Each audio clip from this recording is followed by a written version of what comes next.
What about a song? Fenrina asked as they walked. No, we're not supposed to be just giving our position away like that, Steve growled back. What about your small son then? Isn't that giving away our position? As Fenrina asked that, Steve glanced over his head at the small yellow orb following him around.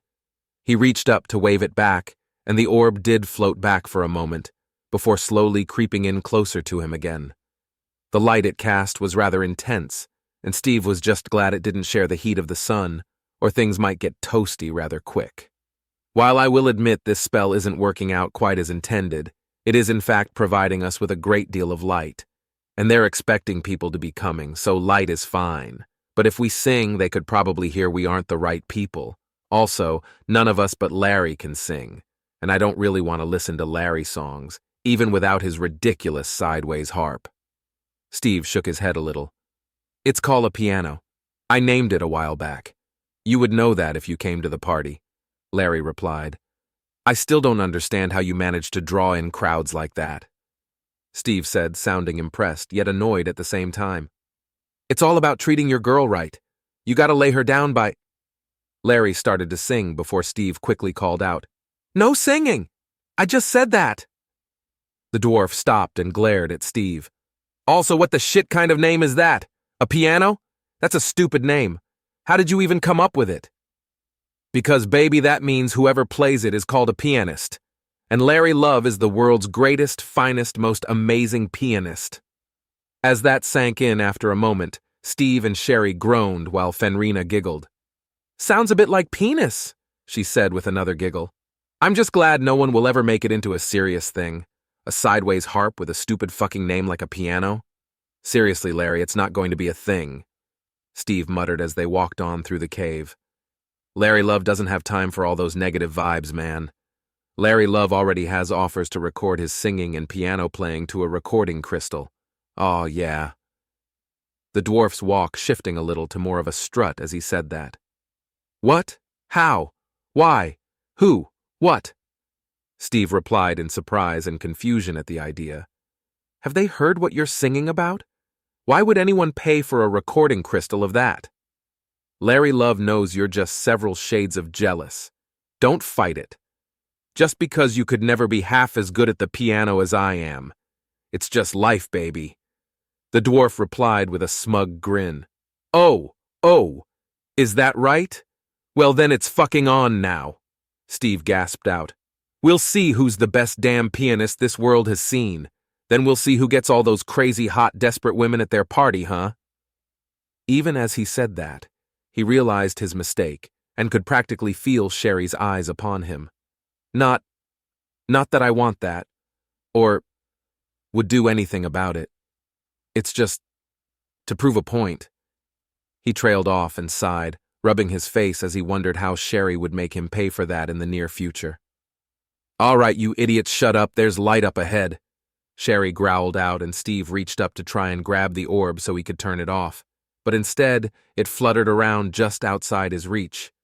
The others stopped and watched Steve jump a bit to try and grab it for a while before he finally sighed and gave up. When he did, the orb slowly moved closer to him. Just forget it, Steve muttered and headed forward as they got closer to the light up ahead around a corner in the cave. They tried to sneak closer despite the miniature sun following Steve around, and they were able to peek around some rocks to see what was ahead of them. There was a large open chamber filled with armored and masked figures, all bearing the same stylized symbol of a dragon with a sun in its mouth. Well, they certainly look like evil henchmen, Steve whispered to the others. As they tried to sneak in a bit further, they could see the various armored and masked figures setting up some sort of complicated magic altar with several runic pillars spaced around the chamber. Then they saw the figure in the middle of the pack, which was exceptionally hard to miss because it was a 15-foot-tall dragon lady. She had deep red scales that glittered and gleamed in the light, and was wearing a set of what seemed like a combination of mage robes and leather armor. In fact, Steve frowned a little as he noticed the various pouches and pockets sewn into a harness on the outside of the robes, and couldn't help but feel like the dragon lady had somehow copied his earlier style. While they watched, she clapped her hands and waved for the people around the chamber to focus on her. While her voice was deep and fitting, that of a 15-foot-tall dragon woman, she didn't sound like the Duskmaw Steve knew, which made him sigh with relief. All right, everyone, gather around. It's time to discuss the part of my plan that's super critical to the success of our whole operation. The part that's so key and important to everything going the way I want it. If anyone were to interrupt this one particular ceremony, everything would be undone and my plans would totally fall apart. Steve leaned closer over the top of the rock as she began to say that she simply had to be a villain. Only villains talked like that, usually. So the plan is, the dragon lady started to say, and Steve leaned closer still. Who's shining a light in my eye? The dragon lifted a hand to shield her eyes as the entire room of henchmen turned to look in Steve's direction. Steve, for his part, looked up at the small sun above his head that was cheerfully shining light everywhere, and sighed. Then he jumped over the rock he was hiding behind and pointed. Fuck it! We're doing this anyway! We're doomed! He waited for the lights to stop flickering and the thunder to fade as Fenrina, Sherry, and Larry all jumped out to pose besides him. And I'm here to Spellslinger Starts a Trade War, Part 3. I'm sorry you're here to start a trade war? The dragon lady asked then, as she tilted her head in confusion. What? No, I said I'm here to stop your nefarious plan. Why would you think I'd be here to start a trade war? Steve asked in confusion. I'm not sure. Sometimes the voice in my head gets awfully loud, the dragon lady mentioned as she shook her head a little as if to shake it clear. Also, why? What's going on? Who said I'm up to anything nefarious? You're deep inside the secret dragon boneyard surrounded by evil henchmen and necromagic. This whole region has been plagued by missing and dead merchants and laborers, and we passed an entire encampment on our way here where the people had been sucked out of their skin, leaving behind flesh puddles. Steve shouted and waved his hands around as those various henchmen and kobolds rushed over to arrange themselves protectively between the adventurers and the dragon lady in the center. Okay, just a simple misunderstanding. The dragon lady waved her hand. These are my employees, adventurers and kobolds who've fallen upon hard times and need a more structured and group-oriented career path. And I have a perfectly reasonable explanation for the necromagic. You see, she trailed off then, and then pointed between Sherry and Larry. Okay, why is that one staring at my chest and why is that one giving me the stink eye? Steve looked to either side, and Larry wasn't even hiding his direct and focused stare at the dragon's impressive cleavage held back in the massive set of leather armor. Sherry, meanwhile, was glaring so hard at the dragon that Steve thought she was trying to summon death vision or fire eyes, even though he was confident she didn't know either spell. Well, for one, he's a perv, Steve explained, and smacked Larry upside the back of his helmet to snap the visor in the front down, making the dwarf jump and grumble as he tried to fix his helm. And her, Steve shrugged as he looked at Sherry.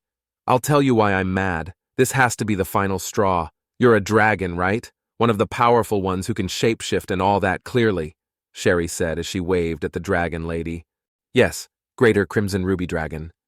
Are you wondering why I'm not in my true form? I get a bit cramped in these tunnels at that size, and I was never one to truly try and stuff myself into a human form. So I compromised.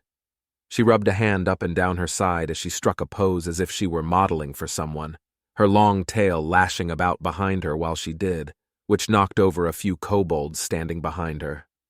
Oh, sorry, she gasped out, and then tucked her large tail in closer around her legs. Okay, well, dragons are reptiles, aren't they? Sherry asked, and the dragon lady nodded at that and then shrugged. Yeah, more or less. I mean, it's complicated, but essentially. She spread her hands in front of her as she said that with another shrug. Okay, well then just why the hell did you decide to give yourself those giant tits? You don't need them for anything if you're a fucking reptile.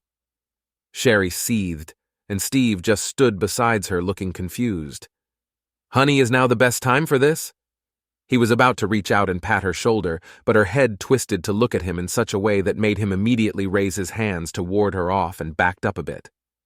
Okay, now's the best time, don't mind me. Why? Are you envious, little half-demon? Upset that your limited shifting magic can't compete? the dragon lady asked as she cupped her own chest to give it a bounce in her armor, which made Larry's head bob up and down as he followed the sway of dragon flesh. "That's not the point!" Sherry hissed out in a way that made Larry suspect it was entirely the point. "I'm sick and tired of all these magic female creatures we come across having breasts that serve no purpose. Snake people women, tits. Fish women, tits. Lizard people women, tits. Bird people women, tits." "When did we fight bird people?" Fenrina asked. Well, we haven't yet, but I'll bet they've got tits," Sherry hissed and waved her hands around. "Even strange, bizarre creatures from other realms who don't reproduce sexually seem to look like they're poured into curvy, revealing outfits for no good reason. Why? Why does everything on this planet remotely female have to have tits? Why has no one but me wondered about that?" "You know, have you ever wondered about mine?" Fenrina asked then as she looked down, and Steve groaned as he expected his life to get more complicated yet again. "I mean, because I've got two, but real dogs have got like—" "No!" Steve finally shouted out and waved his hands. "No, I have not wondered about that. Now is not the time for wondering about that. Nor will I ever want to wonder about any of that. Nor are we going to wonder about any of it right now. Because now is the time for violence." Steve screamed and jumped forward before firmly headbutting the closest kobold, making the creature cry out and stagger back as the rest got ready to fight, since he had successfully derailed the conversation he really didn't want to get involved in. However, even as he drew his blade and began to fight, the dragon lady stepped closer and squinted a bit at Steve before pointing at him. "Wait, aren't you old man Spellslinger?" "No more talking! More violence!" Steve shouted at first as he grabbed another kobold by the front of his armor, but then he paused and looked over at her, letting go of the kobold as he did. "Old man! Old man!" Steve wailed. "I'm in my 40s, damn it! That's very young for a human mage, and not at all old!" Even as he said that, he growled and began wagging a finger at her. "Huh, I guess that means I'm in that when. Interesting. I thought I was later, but certainly not so much earlier," the dragon muttered as she tapped her chin. "So, does this mean you've already started cooking for Mom?" she asked, and Steve blinked in confusion for a moment. "Wait, Duskmaw from Orbitus is your mother? How? When?" Steve gasped out in surprise as this revelation just raised more questions for him. "And she's not a dragon. But you are? How does that work?" "Tisk, you should know, you were there!" The dragon huffed, which just made Steve look even more confused. "I was there for what?" Steve shouted as he waved his arms around, feeling things spiraling out of his control yet again. "Anyway, stop beating up my employees, we're on the same side here." As she said that, the others froze up except Fenrina, who punched one of the masked henchmen in the face and sent him tumbling to the ground. But she then looked around and saw the others weren't moving. "Oh, is now not the time for violence? I thought it was. Just let me know when it is," she said with a shrug. "I was trying to explain everything when Mr. Angry Old Man here got upset." The dragon lady explained as she looked at Steve. "I refuse to be the bad guy here," he shouted with a wave of his arms. "Chromatic dragons are evil, everyone knows that, plus masked faceless henchmen and necromagic." The dragon lady then clicked her tongue and set her hands on her hips with a disapproving look. I'm Crimson Ruby. Duh, I just said that. Meaning I'm a gem-oriented dragon, which puts me in the neutral spectrum. Hello. You especially should know that." She scoffed and shook her head. "What? There's no such thing as gem-oriented, just chromatic and metallic," Steve shouted with more elaborate arm-waving. "That's rich coming from you." The dragon lady crossed her arms and snorted. "Why? I don't get it." Steve groaned and slumped his shoulders, finally letting his arms droop, since he couldn't keep up all the elaborate waving. Instead, he gasped for a bit of breathe since he needed a break. "So I'm from the future. And before you ask, yes, I know that time magic is banned and forbidden and all of that. It wasn't my idea. You see, someone just happened to leave a bunch of notes about time travel just lying around, and one big accident later, I'm unhinged from time." The dragon lady glared at Steve, still crossing her arms. "So thanks for that." "Yeah, Steve, thanks," Fenrina added and crossed her arms as well, which made him frown at her. "Why are you joining in? Do you even know what she's talking about? He waved at the dragon before them as Fenrina shrugged. I like to be included in things, she finally said as she wagged her tail around happily. So I keep jumping around various points in time and history where the threads of reality are weak. I'm hoping that if I fix them, I'll be able to go back to my appointed place in time and live my life. But the trick is, I have no idea how many points I need to fix. Sometimes I go forward, sometimes I go back. It's such a pain. But it's nice to know this is the first time we meet. Well, the first time I meet you like this. Obviously you meet me first later, but of course I wouldn't remember it considering no one remembers that part of their life. But from here on out I can get you guys to help in case I need it. Well, some of the time. Obviously not all the time because that doesn't happen. But for the times that it does need to happen, it will. Once I find out when those times are. Unless I'm not supposed to. As she spoke, Steve just clasped his face in his hands as he tried to make sense of the time travel speak. Just, please, focus on the now, Steve asked. The now. Oh, what I'm doing right here and now? I mean, clearly this our first meeting, I just said that. She chuckled as if he had asked a stupid question. No, why you're here in the boneyards? What this is all for? Steve shouted and waved his arms around yet again as he got frustrated. Oh, well, I was getting to that. Obviously. Sheesh, you sure are crankier than I remember you. Oh, right, but that hasn't happened yet. But it does explain why you thought I'd call you Mr. Cranky Pants. As she said that, Steve just shouted incoherently and shook his hands at the sky. Is now the time for violence again? Fenrina asked, tail wagging as she grabbed another henchman by his armor and got ready to hit him. I'll let you know, Steve shouted, and took a few deep breaths to try and calm himself down. He had no idea why the dragon was so easily getting under his skin. There was just something about her that made him want to get cranky and go on about how she should behave properly, but he had no idea why. Or what proper behavior a time-traveling dragon should even display. So anyway, what I was getting at before being so rudely interrupted. She set her hands on her hips again and stuck her tongue out at Steve, who just tossed his hands up in the air. I'm here because the threads of reality are weak, and they needed patching up. You mentioned the encampment of flesh puddles? Well, necromagic like this doesn't do that. Flesh golems, zombies, or even drained husks, sure, but flesh puddles? No.